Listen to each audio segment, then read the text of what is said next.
And he'll be telling us about the construction of substitutes. Hi everyone. Yes, I'm going to talk about on the constructive substitutes, and this is joint work with Renato, Paes, Leme. Okay.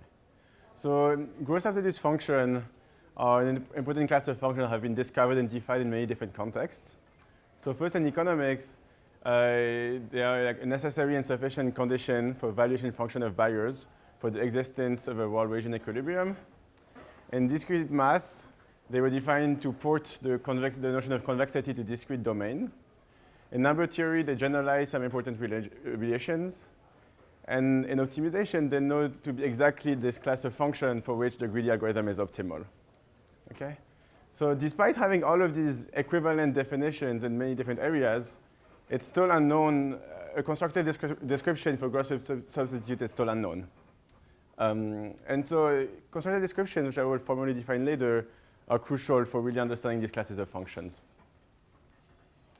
So since this is EC, I will define and motivate gross substitutes via the economic definition, so with Walrasian equilibrium. So to define this, consider the following settings. I have n good and m Bayers. Each Bayer has a valuation function which maps subset of items to a real value. And I'm going to define the demand of a Bayer, given a vector of prices P, to be the set of the bundle of goods which maximizes its utility. So its utility is the value of this Bayer for this set of items minus the sum of the prices. And then we say that a vector P is a Walrasian equilibrium if each good is demanded by exactly one Bayer. So for example, here in blue, I have the goods that are demanded by each Bayer. And here we see that each good is demanded by exactly one Bayer. So here the market clears, and every buyer gets the good that he wants. So now I can define gross substitutes. So a valuation function V is a gross substitute if for any prices P and P prime, such that P prime strictly is a strictly increase over P, for any good that is demanded by V at price P, and for which the price does not increase, then this item is still demanded at price P prime. So what this is saying basically is that if I raise the prices of some items, then for any item for which the price does not increase, then this item is still demanded at the higher price. Okay? And so why is this definition important? There's this very nice result that says that if all buyers have gross substitute valuations, then it is guaranteed that a Walrasian equilibrium will exist. So this provides a sufficient condition for the existence of such an equilibrium. And it's also known that in some sense it's also sufficient. It's also necessary. Okay. So what we really want to have is a constructive description for gross substitutes. So what exactly is a constructive description? It consists of two parts. First, there is a base class of simpler functions, so maybe additive function or MATROID rank functions. And there's also a set of operations, so maybe sum or affine transformations. And then such two parts, they form a constructive description for a family F of function. If for every function in this family, it can be constructed by starting from my base class and repeatedly applying some of the operations in my set of operations.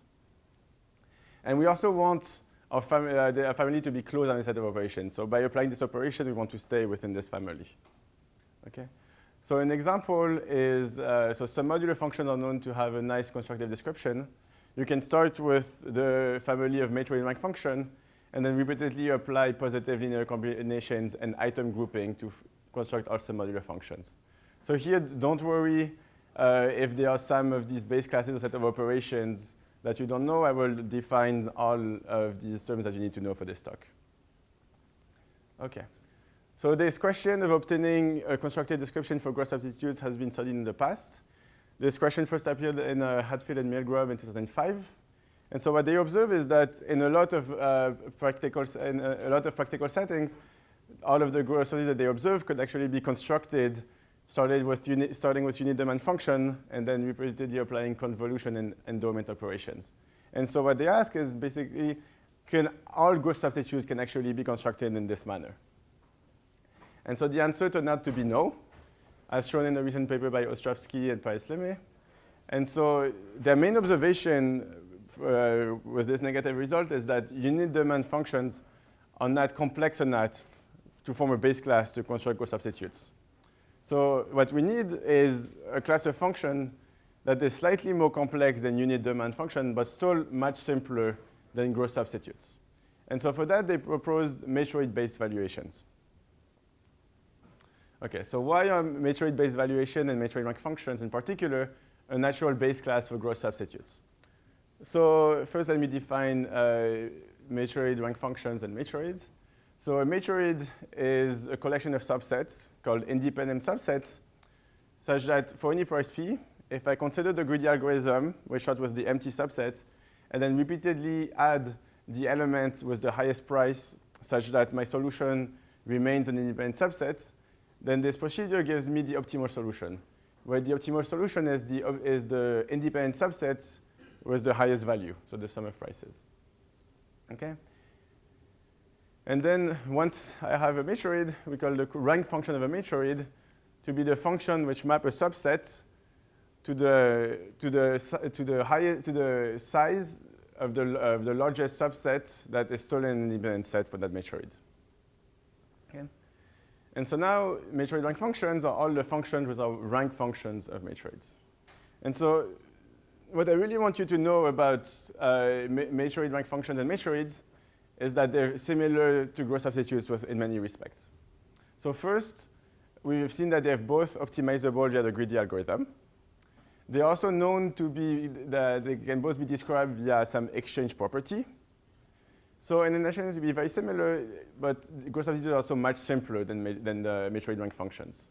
So we can basically restrict all of the Gauss substitutes to functions that have marginals in 0, 1. So these are all of the functions that if I add an element to a set, the value added is either 0 or 1. And then if I have such a restriction, I get exactly MATROID rank functions. So this is a much simpler class than Gauss substitutes. Okay. So we have a base class, MATROID rank functions, and now we would like an operation. So arguably, one of the most natural operations is positive linear combinations. And so positive linear combination of MATROID rank functions have actually been studied by Shira in 2012.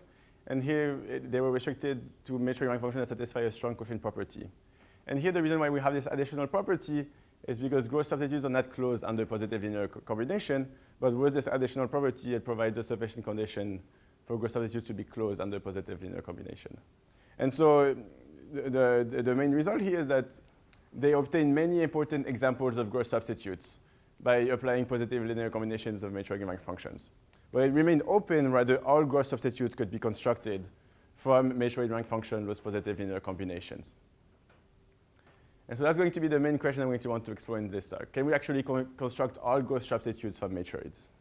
So in other words, does the lift from subset system in MATROIDs to real valued functions and Gauss substitutes, which extend MATROIDs, does that introduce some significant additional complexity, or can they be recovered from MATROID pretty easily?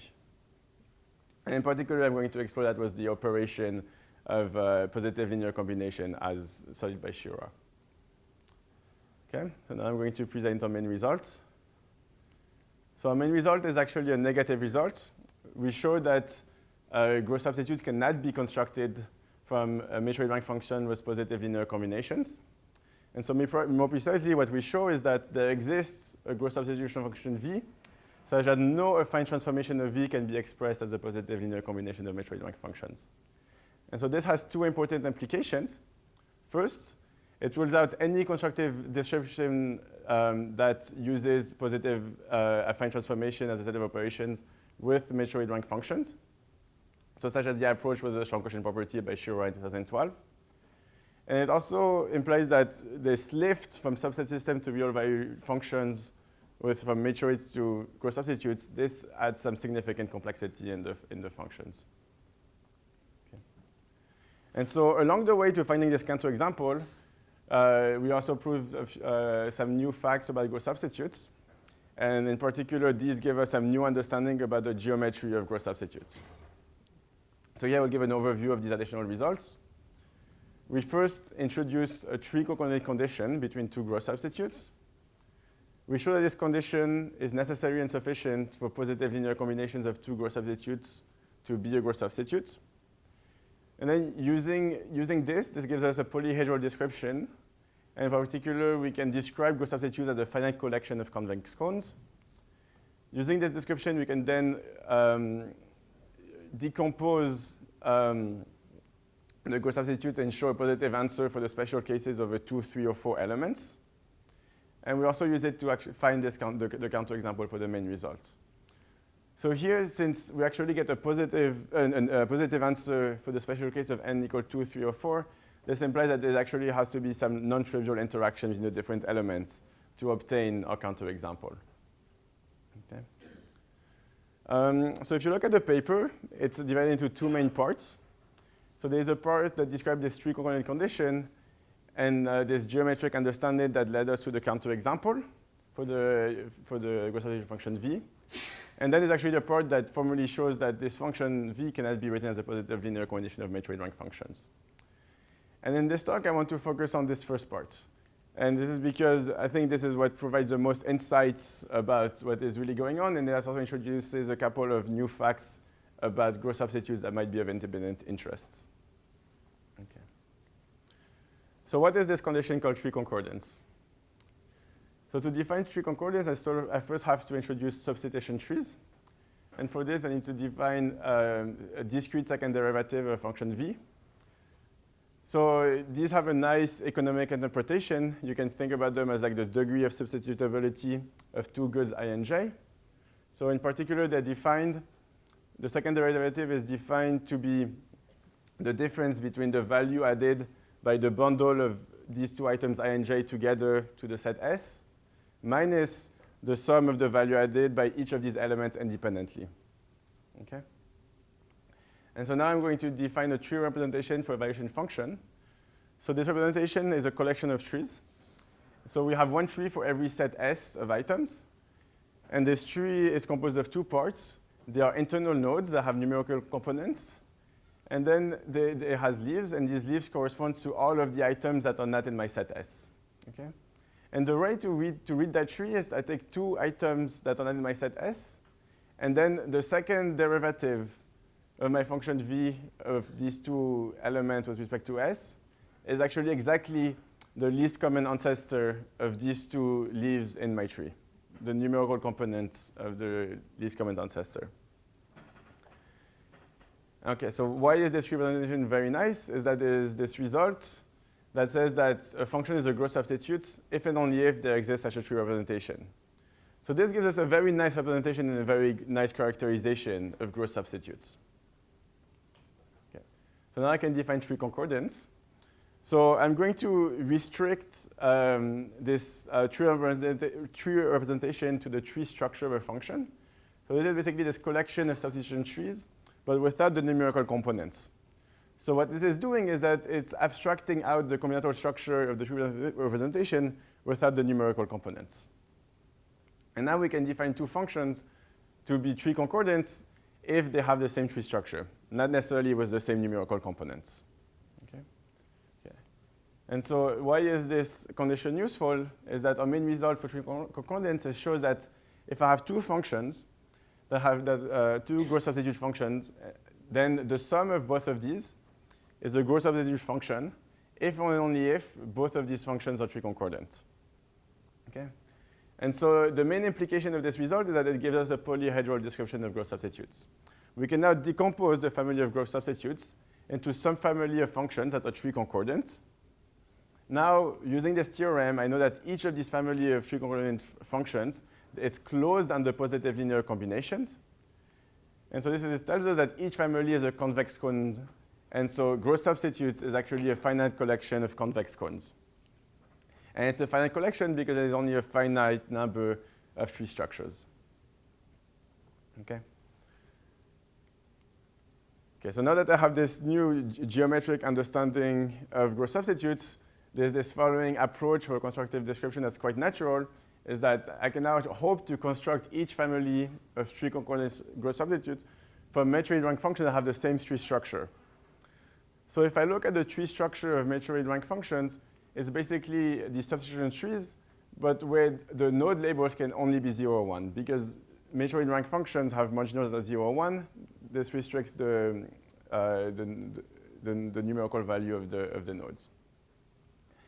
And so then the hope is that with all of these like trees with binary labels, we can then reconstruct all of the gross substitutes that share the same tree structure.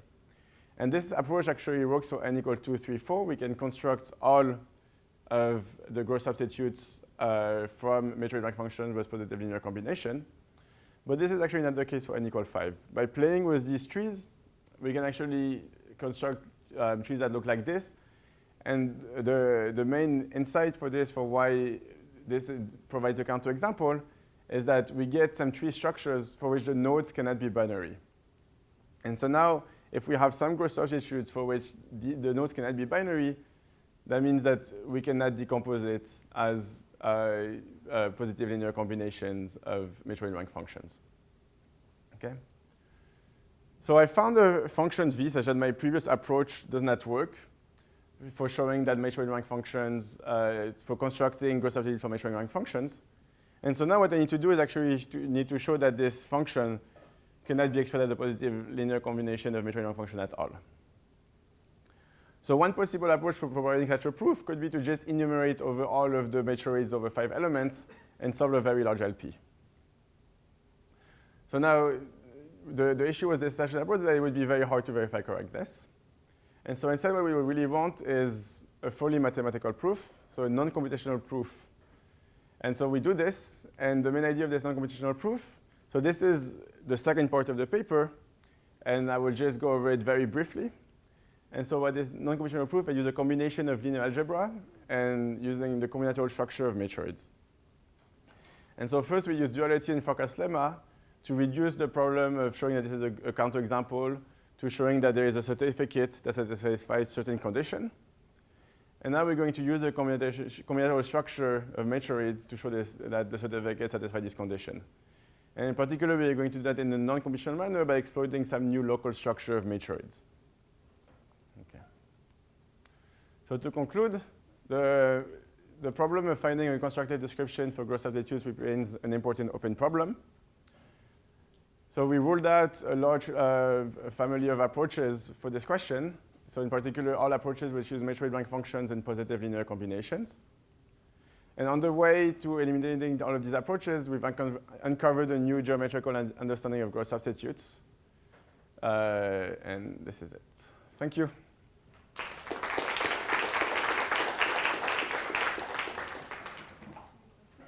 Yeah. Hi. As far as I understood, the tree, it's not unique.